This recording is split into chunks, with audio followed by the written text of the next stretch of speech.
গুয়াহাটি এয়ারপোর্টে নামার পরে ওখান থেকে গাড়ি করে চলে এসেছিলাম পল্টন বাজারে। আর পল্টন বাজারের এই হোটেলের নাম ছিল হচ্ছে গ্রিন ইন। আর এই হোটেলে আপাতত চেক ইন করেছি। হোটেলটা বেশ সুন্দর, পরিষ্কার পরিচ্ছন্ন এবং বাজেট ফ্রেন্ডলি। তাই আপাতত এই হোটেলটাতে আমরা স্টে করছি, যদিও দুদিনের জন্য আছি এই হোটেলে। এবং এই হোটেলের এই রুমে আমরা রুম পেয়েছি। তো এখন এই রুমের ভেতরে প্রবেশ করব বা ভেতরে যাব। এখন রুমের ভেতরে অলরেডি আমার মাসির ছেলে আর মাসির মেয়ে ভেতরে বসে আছে ওরা, এবং ওরা এত গরম লাগছে ওরা এসি চালিয়ে আইসক্রিম খাওয়া পর্যন্ত শুরু করেছে। এই হচ্ছে আমাদের রুমটা। তো এই রুমের মধ্যে এখন আপাতত আমরা 3 জন আছি, যদিও 3টে রুম নেওয়া হয়েছে।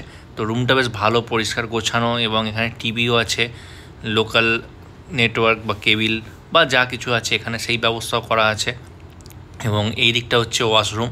তো এই হচ্ছে ওয়াশরুমটাও বেশ পরিষ্কার পরিচ্ছন্ন এবং অনেকটা বড় টাইপের ওয়াশরুম। তো চলো, এই হচ্ছে আমাদের রুম। আর এখান থেকে বাইরের ভিউটা দেখা যায়, কিন্তু যেহেতু বাইরে এতটাই রোদ্দুর, তো বাইরের দিকে এই মুহূর্তে দরজা বা জানলা খুলে না যাওয়াই ভালো। যেহেতু হোটেলে চেক ইন করতে আমাদের প্রায় 12টা বেজে গেছিলো, অর্থাৎ টাইম প্রায় 12টা হয়ে গেছিলো, তাই আমরা আর ব্রেকফাস্ট না করে সরাসরি লাঞ্চে চলে গেছিলাম। আর এখানের ম্যাক্সিমাম হোটেলই বা রেস্টুরেন্টগুলো বার কাম রেস্টুরেন্ট। তো আপাতত এখান থেকে আমরা ডিফারেন্স আইটেমস ট্রাই করেছি। বিশেষ করে আমি ট্রাই করেছিলাম আসামিয়া থালি। তো খাবারগুলো খুব একটা ভালোও নয়, খুব একটা খারাপও নয়, মোটামুটি চলবে। সো ফ্যামিলি, দুপুরের লাঞ্চ কমপ্লিট করে কিছুক্ষণ রেস্ট নেওয়ার পরে আমরা বেরিয়ে পড়েছিলাম কিছু সাইট সিনের উদ্দেশ্যে। আর কিছু সাইট সিন করতে হবে, কেন হাতে মাত্র 2 দিন সময়। তো 2 দিনের মধ্যে কাছাকাছির মধ্যে যে সমস্ত সাইট সিনগুলো আছে সেই সাইট সিনগুলো আমাদের করে নিতে হবে। তাই আপাতত আমরা সাইট সিন করতে বেরিয়ে পড়েছি। আর এখানে রাস্তাগুলো পাহাড়ি অঞ্চলের যেরকম রাস্তা, কেন আসামের কিছুটা পোর্শন পাহাড়ি অঞ্চলের মতনই মনে হয়। তো পাহাড়ি অঞ্চলের রাস্তার মধ্যে দিয়ে আমরা এখন যাচ্ছি সাইট সিন করতে। তো প্রথমে যেটা আমরা যাচ্ছি একটা মন্দির, সেই মন্দিরটায় যাব এবং সেখানে মন্দিরে কী আছে সেটা দেখব। হে গাইস, এই মুহূর্তে আছি আমি হচ্ছে আসামের গুয়াহাটির শিব মন্দির। মন্দিরটার নাম ভীমশঙ্কর মন্দির। এই মন্দিরটার নাম হলো ভীমশঙ্কর মন্দির। তো চলো ভেতরের দিকে যাওয়া যাক। চলো মন্দিরটাকে তোমাদের আগে দর্শন করো। ভেতরে তো ফটো তোলা যাবে না ঠাকুরের, তো চলো ভেতরটা ঘুরে আসি। এই হচ্ছে ভীমশঙ্কর মন্দিরের মেন গেট। আর এখান থেকে সিঁড়ি দিয়ে আমাদের নিচের দিকে যেতে হবে, কারণ শিবলিঙ্গ যেটা এখানে পূজিত হয় সেটা নিচের দিকেই আছে। আর চারিদিকে গাছে গাছে ভর্তি।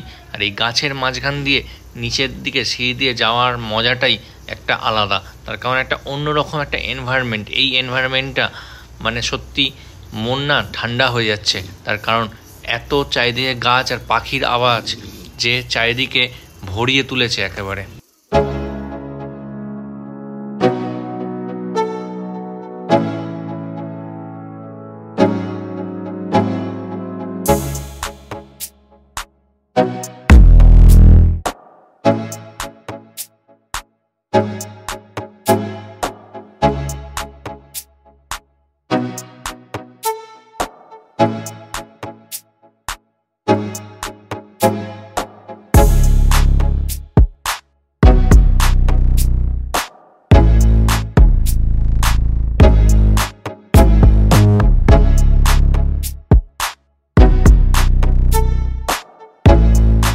এইসব গাছপালা আর প্রকৃতি দেখতে দেখতে আমি অনেকটা দূরেই চলে গেছিলাম। আর এখানের লোকাল লোকেরা যারা আছেন তারা আমাকে ইমিডিয়েট ডেকে নিলেন, কারণ এখানে মাঝে মধ্যে নাকি চিতাবাঘও বেরোয়। তো চলো, মন্দির দর্শন করা হয়ে গেছে, অর্থাৎ শিবলিঙ্গ আমাদের দেখা হয়ে গেছে, এবং এখান থেকে এখন যাওয়ার পালা।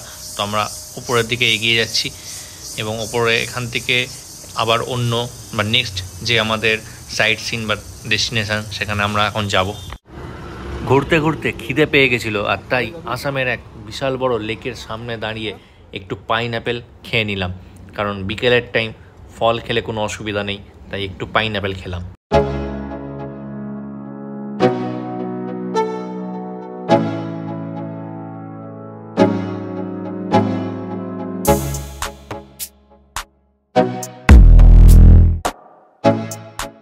সো গাইজ, ঘুরতে ঘুরতে এখন আমরা চলে এসেছি গুয়াহাটির বালাজি মন্দিরে, অর্থাৎ বালাজি টেম্পল বলে যে টেম্পলটা আছে সেই টেম্পলে এই মুহূর্তে আমরা এসেছি। তো চলো বালাজি টেম্পলটা একটু ঘুরে আসি। ভেতরে হয়তো ফটো তুলতে পারবো না, যদি তুলতে পারি তাহলে অবশ্যই তুলে দেখাবো, যদি না তুলতে পারি তাহলে বাইরেটা থেকে যতটা দেখানো সম্ভব তোমাদেরকে সেটা দেখাবো। তো চলো এখন মোটামুটি বালাজি টেম্পলের দিকে আমরা এগোচ্ছি।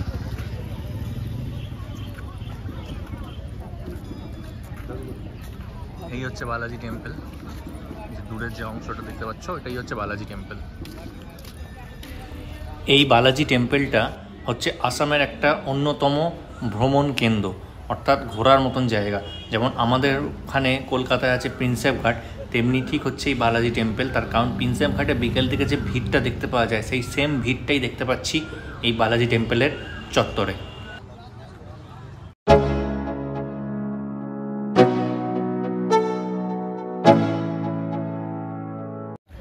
সো গাইজ, বালাজি মন্দির ঘোরা হয়ে গেছে।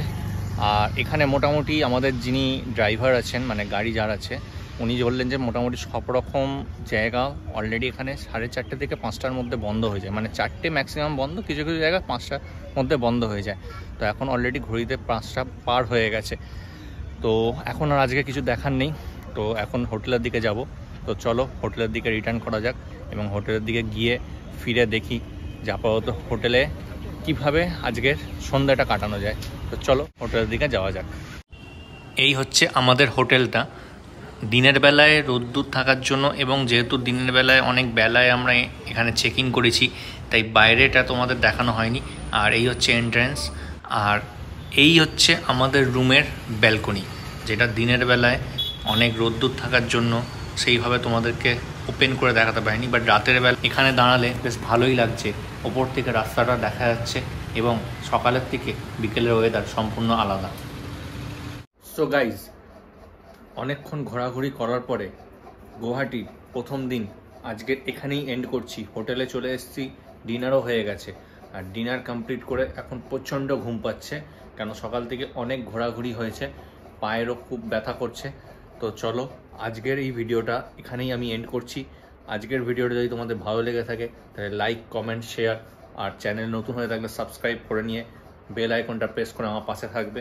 আর গুয়াহাটির দ্বিতীয় দিনের পর্ব নিয়ে ফিরছি কালকে। So tata and good night.